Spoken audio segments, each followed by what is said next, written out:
I've gotten really in tune with my body during my fitness journey. The journey has not only transformed me from the outside, but I feel different on the inside as well. I feel this is because I've been putting better nutrition in it and trying to monitor the foods and substances I put into my body to better assess what my body reacts to positively and negatively.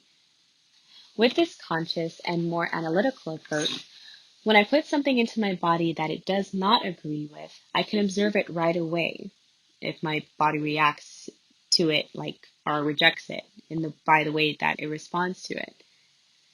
Do I sometimes indulge in the bad choices? Yes. Do I always regret the negative choice? No. Because when I want some lemon cake, I just gotta have it, okay? But this process does make me more aware of my choices and the repercussions, otherwise known as the consequences. I then started applying this level of consciousness with other areas of my life that I want to progress, such as my mind. I thought to myself that the same approach I'm taking with diets for my body could very well be applied in the same way to train the mind. Before I move on from this idea, let me define the word diet. According to dictionary.com, one definition of diet that resonated with me is to regulate the food of, especially in order to improve physical condition. Now, let's explore the ways we feed, or in other words, the diet we give to our minds. It's very easy to pollute our minds with negativity. It's all around us, whether it be through the portal of television, social media, the people we willingly or are forcibly engaged with, or the society in which we live in. Our minds process all of this external data, and depending on the conditions of our minds, it can either weed through the forces that aim to corrupt it, partially affected, or it surrenders to the overwhelming weight that negativity can have. I have gathered that we don't like to feel lost in this existential battle of life. Existential meaning the nature of human existence determined by the individual's, our freely made choices. Would you all agree that there's too many choices? It's overwhelming. So, to distract and maybe make ourselves feel better momentarily about this vast mystery we call life, we fall prey in the engagements of hedonistic or pleasurable behaviors to get that instant dopamine hit. Dopamine, if y'all didn't know, is that happy hormone, okay? But just like I learned from my diet that that slice of lemon cake was absolutely delicious in the moment and did satisfy my craving in the short term, I knew that the ingredients within that lemon cake were filled with simple carbohydrates that held very little to no nutritional value that would not make me look or feel better in the long run. This year has consisted of a lot of purging. It consisted of implementing disciplines and fasting from behaviors that used to be the lemon cake to my soul. What have all of these conscious engagements taught me? Well, I can tell you that it has for sure conjured up some demons I always knew were there, but I no longer had substances clouding their presence. They were raw, real, and waiting to be acknowledged. They were abandoned deep down in the pits of my consciousness. They were angry, yo. They were accusatory and unforgiving of whatever excuses I had for why I had ignored them for so long. I faced my demons like my atrophied muscles. I researched how I could tackle this endeavor of healing, and what I want to share with you all, if you would like to embark on this journey of self-realization, is my workout plan I have made for my mind. The muscles of the mind that we need to develop a mind-muscle connection with so that we can get that engagement are for our primal instincts and our emotional intelligence. For me, in order to fix any ailment I have, I first need to understand its function. And the best way I know how to do that is to start by defining it. I could not find on Merriam-Webster's dictionary a collective definition of primal instinct, so I referred to Google, who directed me to a page called collinsdictionary.com, which split the words in two. Primal, as defined on the Collins website, it's used to describe something that relates to the origin of things or that is very basic. Instinct was defined as the natural tendency that a person or animal has to behave or react in a particular way. So, like an example of that would be, why do we engage in the act of sex? Of course, we can connect it to procreation, but these theories don't quite explain that chemical feeling that is so natural to us when we want to engage in the act. It's just there, you know? Therefore, if we were to combine these two definitions, I would define primal instinct as our natural inclination or tendency to subscribe or engage with basic behavior that comes most natural to us. How can this definition relate to function in society? According to an article written by D News on the website Seeker, it listed six primal instincts that were associated to survival mechanisms.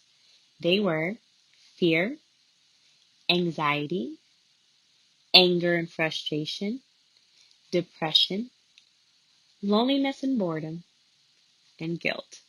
These instincts served a greater purpose for our ancestors who needed them when the world wasn't as safe as it is for some of us today. For example, according to the article by D News, fear is our emotional response to dangerous circumstances that we believe have the potential to cause death, injury, or illness. Fears function for our ancestors encouraged them to be cautious in dangerous environments where reckless behavior could have resulted in their injury or death.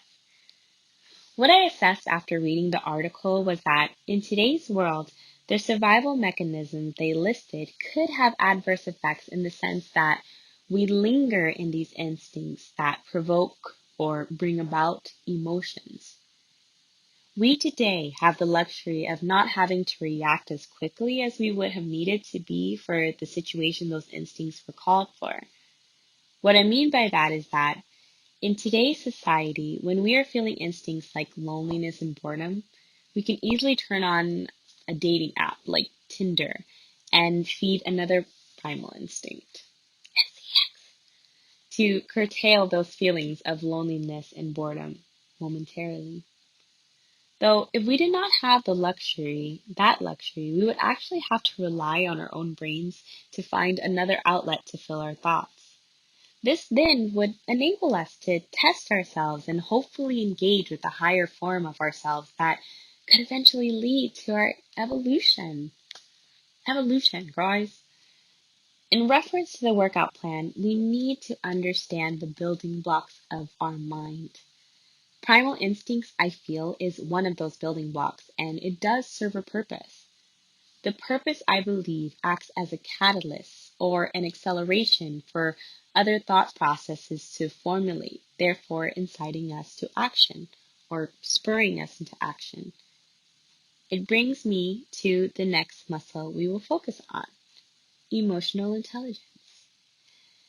I've been seeing emotional intelligence pop up on my YouTube feed pretty frequently lately, which is coincidental because I've been exploring it a lot myself. Or it could be algorithmic too, but they're just always watching. But I digress. Let's explore what exactly is emotional intelligence. According to an article by Psychology Today, emotional intelligence, also known as EI or EQ, refers to the ability to identify and manage one's own emotions, as well as the emotions of others. There are 5 qualities of emotional intelligence that an article called Emotional Intelligence in Leadership by a website called Mind Tools listed. They are self awareness, self regulation, motivation, empathy, social skills. Self-awareness, the ability to be in touch with your feelings at all times. In this conscious awareness, we are not only able to assess our own feelings, but the feelings of others as well. Self-regulation, the ability to stay in control. How? Regulation, as defined by dictionary.com, is to control or direct by a rule, a principle, or method. The article by Mindful says, in order to regulate ourselves, practice knowing your values, hold yourself accountable, and practice being calm. Motivation. To be successful, you need to be your own, you need to be your number one motivator. Be aware of that. Work toward your goals and have high standards for that quality of work. The plight of the world depends on it. Empathy. One term I am hoping that all of us are familiar with. For brevity's sake, practice the ability to put yourself in someone else's shoes. It's important. Last but not least, social skills. Work on your dang communication skills, y'all. Learn how to praise others and learn how to resolve conflict peacefully.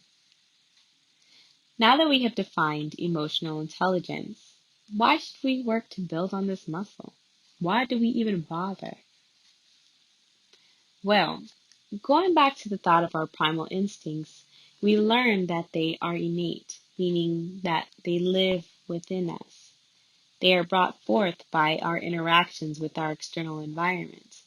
They are uncontrollable for the most part.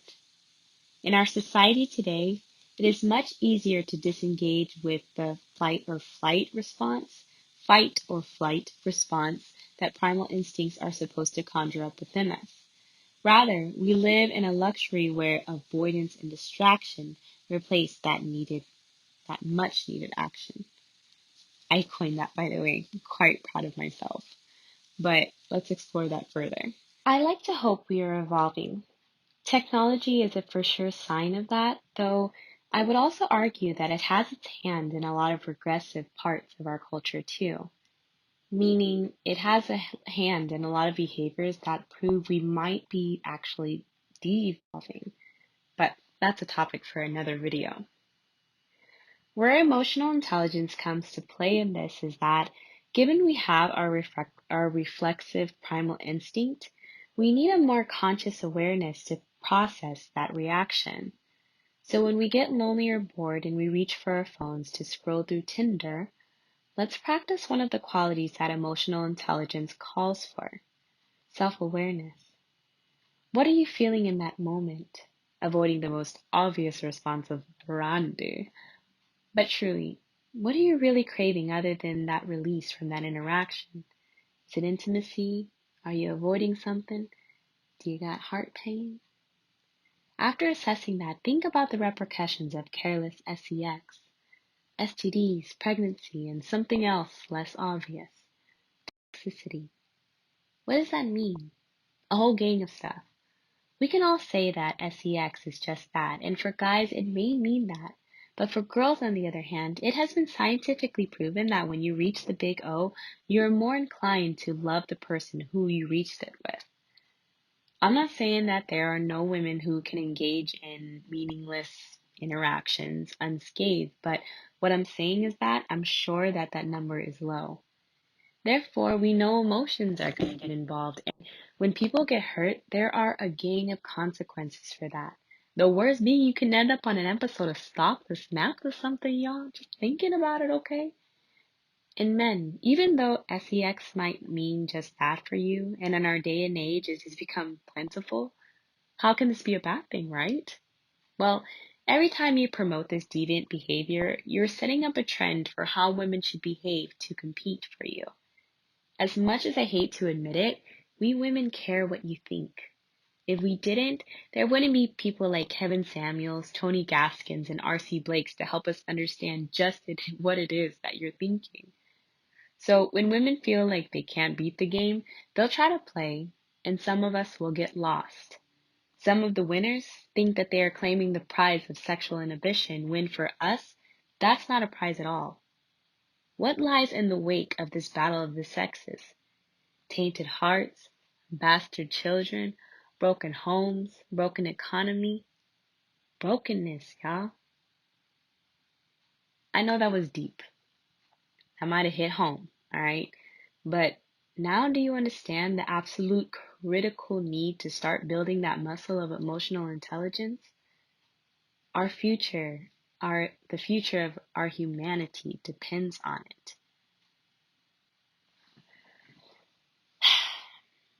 The good thing about this is that if you live in a first world type of environment, you have a you have leisure time to utilize effectively and with purpose.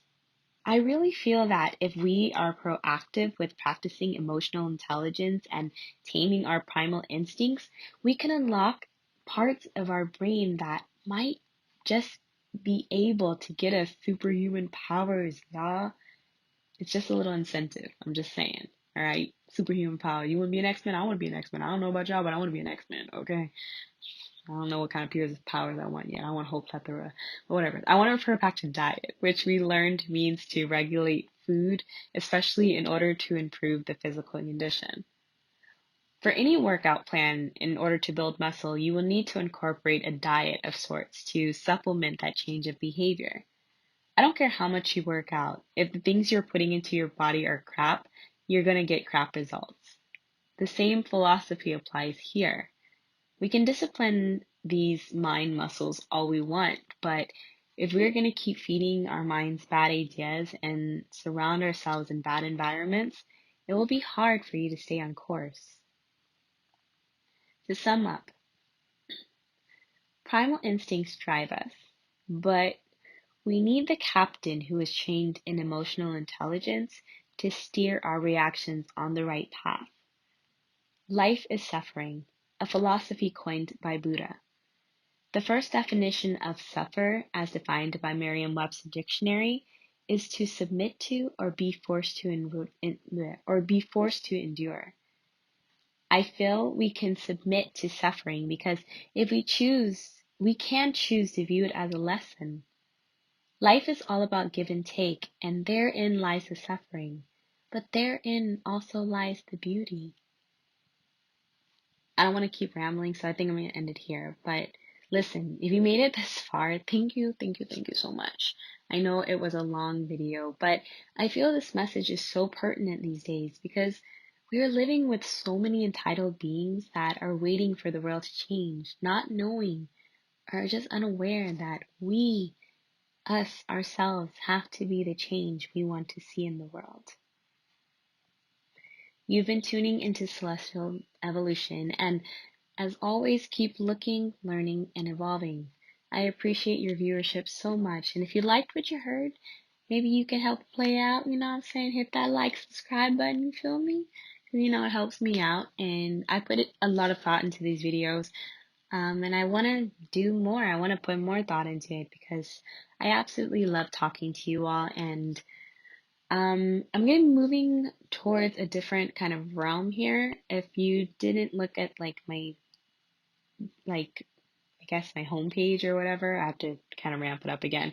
But Celestial Evolution is all about growth, and I want to talk about 4 different categories. If you watch the first 2, 3 episodes, I always reiterate that my program is going to revolve around Celestial Evolution, which is for me based upon 4 pillars, which I feel we should all have in order to be able to thrive and not just survive.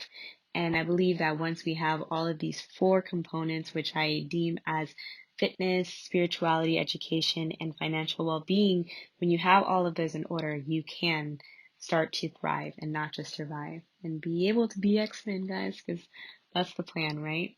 But thank you so much. And like I said, I'm going to probably be moving on to fitness next. So if you see a lot more fitness videos, it's just part of the journey. Of course, I'll touch everything back again to spirituality. I'll try to get in tune with things that I'm doing financially. And this is all about education, but I'll definitely have episodes where I talk about books that I'm reading and everything too. This is going to be a great journey, and I hope you guys engage in it with me because life is about evolving. And if you're not evolving, you're stagnant. What's the point?